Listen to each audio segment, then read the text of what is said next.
Allô les Mac. Hello, ladies and gentlemen, and welcome back to another segment here on Project Purpose. For those of you who are new, we cover topics that relate to mental health, mental wellness, and education on a week-by-week basis. And today's topic of discussion is mental health. Now, in the conversation on mental health, I want to talk about the myths that we need to debunk to enable our own personal healing. And I think that this is an important conversation to have because even with me on my own healing journey, and we are all healing from something, a lot of what my struggle was trying to heal in a way that aligned with the template that I was given. And a lot of us, we struggle with healing because we feel that our healing is moving us in a specific direction, but norms and conventions are telling us that if we do those things, there are significant costs associated to that. And oftentimes it is the speaking up, it's the being comfortable with being open and honest about that took place. A lot of these things comes with undue costs, and costs you wouldn't think would be appropriate for someone who's already been victimized. And so I have thought a whole heck of a lot about some of the impediments to my own healing journey, some of the challenges that I myself personally have faced, so that I can come on here and have a conversation with you, so that if you're dealing with the same inner conflict and inner struggle, you have a voice out there in the ether giving you some periphery by way of what helped me. Now, to start things off, I think it's really important that I preface by telling you that I believe healing is about releasing energy. It's about releasing the negative, toxic, emotional energy that you are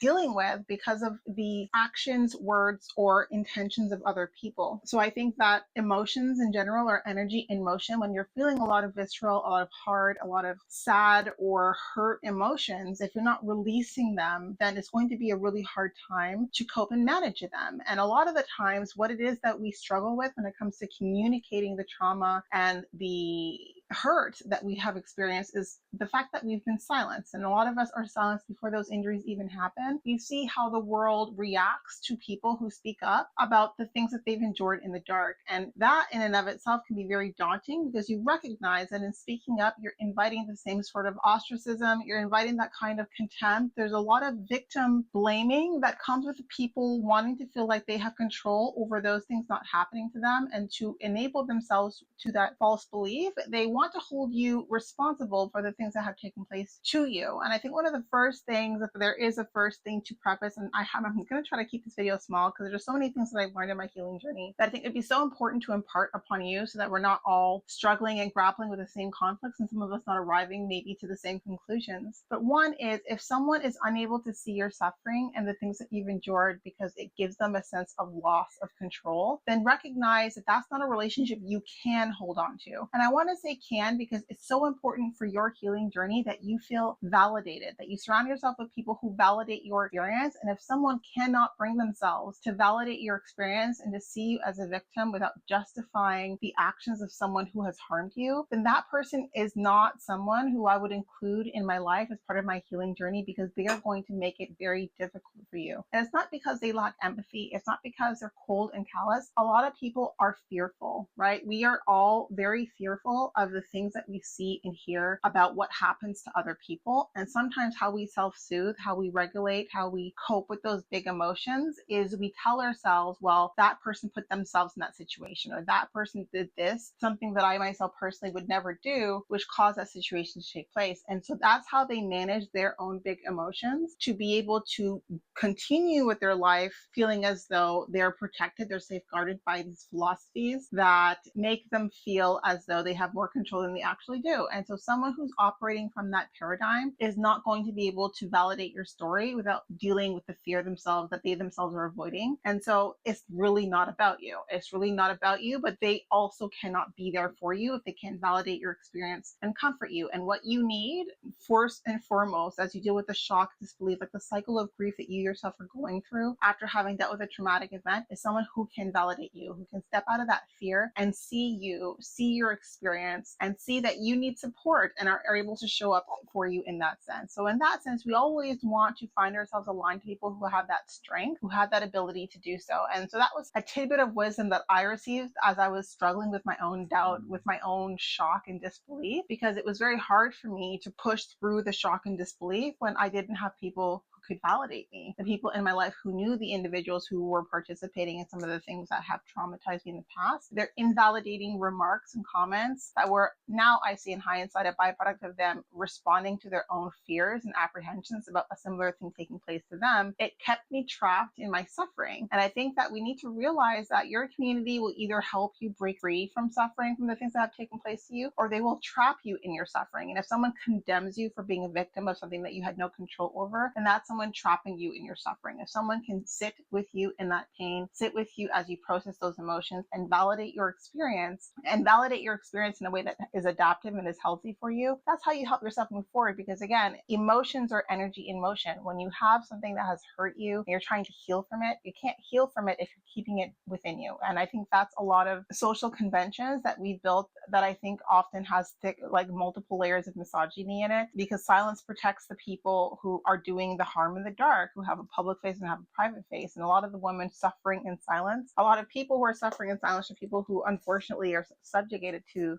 their will. And I think that we will only ever feel subjugated to the will of those around us if we are also enabling those individuals with our silence. And I don't think we think that silence is enabling, that silence is giving someone power that they do not or would not otherwise have. But I want to come on here and challenge that idea, because I think oftentimes we're all indoctrinated to a certain degree of protecting the people who have harmed us. We're always sort of being given these messages that we protect the people in power. Like, we find ourselves in a position where we know that if it is the case that we're doing sort of a battle of credibility, if we're dealing with social capital, and not even social capital, it could be just someone who was never genuinely a friend, who is in your circle, who thinks about the costs associated with holding someone accountable for the things that they've done to you, and the costs associated with fighting with you. And sometimes if they don't value the relationship with you, even if they see that you're right, even if they understand that this actually happened, they see the patterns of behavior, if they see that there's a social cost associated with siding with you that they're not willing to pay, they don't want to compromise their own position within that community, then that's your truth, right? And it can be a bitter truth to swallow, but you would much rather have people be very open and upfront about their alignment, even if there are reasons and rationale not something that you agree with, than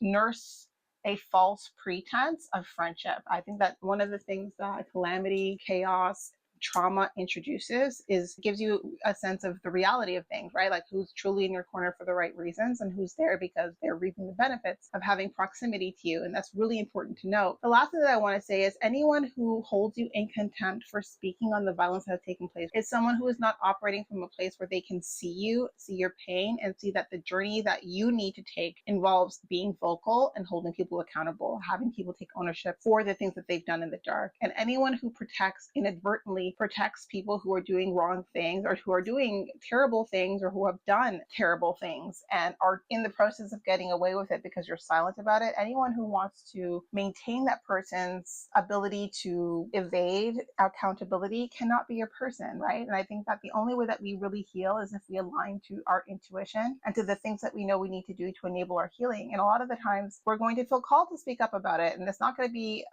at the same time, at the same place as everyone, but at some point, like, you're going to need to release that energy. And anyone who holds you in contempt for releasing that energy for whatever reason, whether you're speaking about something that happened in your family home, you're speaking about someone who is well loved in your community, you're speaking about someone who has a lot of influence or who otherwise has made a lot of positive impacts in the world, they see it as you condemning someone who otherwise is a good person. And I think that that's just a very flawed logic that we all need to recognize, makes it so that we all are bringing ourselves together to excuse wrongdoing because of right doing. And like, I don't judge the character of a person by the good things they do in their life. I think all of us are capable of doing good things and of creating positive impact. But the harm that people do, not all of us are capable of inflicting the same kinds of harm on one another. Not all of us have the kind of value system or character disposition that enables us to inflict harm. And so judging someone by the greatest good, I think, is a very flawed way of building a profile of someone. It's about the greatest evil that they're able to commit. And if you protect someone's evil because of the good that they are able to project into the world, there's something very flawed about that. If you're silencing the people who have been harmed and victimized by them because at the end of the day, they're a means to an end, and that end is something that you think could only be achieved by this person because of their power, influence, insert the blank. This is completely inappropriate. It's not factual, it's not the case, and it's entirely invalidating of someone who's trying to heal from the harm that that person themselves inflicted. So I wanted to come in here and talk about that. It's a little bit of food for thought for you. It's a point of view that I don't hear very often, but I feel we should try to make space for, because I think all of us are trying to heal from something, and sometimes we feel like we're drowning in that process because we don't really have anywhere to go to. We feel that we are trapped in the suffering that we're in because of the people that we have in our lives that could be potentially invalidating those emotions. So I want to come in here and say, like, your first stage to healing, to anyone's healing, is speaking your pain and suffering into the ether and feeling that validation. And again, like, if you had a role to play, that's fine. People can still be gentle, hold space for your emotions, and then let you know, like, this is the role that you yourself played. But not in all situations is there a role that you played in your suffering. Not all victims are contributors to their victimhood. And I think that that idea, that philosophy, is something that we build to protect ourselves from the idea that the circumstances that someone had faced were things that we ourselves could face. I think it's very problematic, and it's not anything I ever want anyone who's joining my community to ever feel. I don't want them to ever feel that kind of contempt and condemnation. And if you didn't realize that treating someone's experience that way, by reacting to someone's experience with disbelief, with condemnation, with contempt, wasn't you re-traumatizing them in a way, you're wrong. And I wanted to come here and have that conversation. I don't think that there's any right way to heal. I think we all have very different ways of healing with different needs. And if we follow our intuition, we'll align ourselves to the need that we have that will enable our healing. But there's a lot of wrong things that we can do that will keep us stuck in suffering, keep those wounds from closing and from healing properly. And I think these are just some of the things that scratch the surface to that. And I think it's important that you follow your inner voice. You allow yourself to lose the people that you're going to lose if it is the case that there's a cost associated with your truth, and you speak your truth as many times as you need to whenever you're ready to, because it's releasing that negative emotion. It's releasing the emotions that do not serve you. Anyone who has a problem with your truth, they have a problem with your healing, and anyone who has a problem with your healing journey who finds it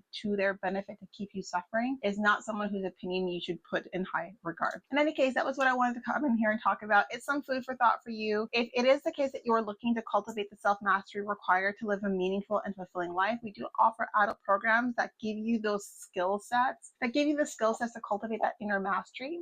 We also do believe that this is a leadership competency, and we do not think that leadership can start too young. So that's why we've built leadership programs for children. These are really programs that help foster a stronger sense of identity, that help give you a sense of belonging as you become, as you are, and to give you the opportunity to cultivate the competencies required to create impact. And so for us, individuality is the core of our ability to stand in our strength and to use our voice for the greater good. And so we're focused on cultivating that through our 4 parent-child workshops or online modules that parents and children take together, focusing on cultivating autonomy, self-efficacy, compassion, and self-concept. Something for you, something for everyone in your family. Be sure to come to our website and subscribe. If you're still watching this video, follow us. Every follow definitely helps. Subscribe to our channel across all of our social media platforms. And I look forward to chatting with all of you very soon. We'll talk to you later.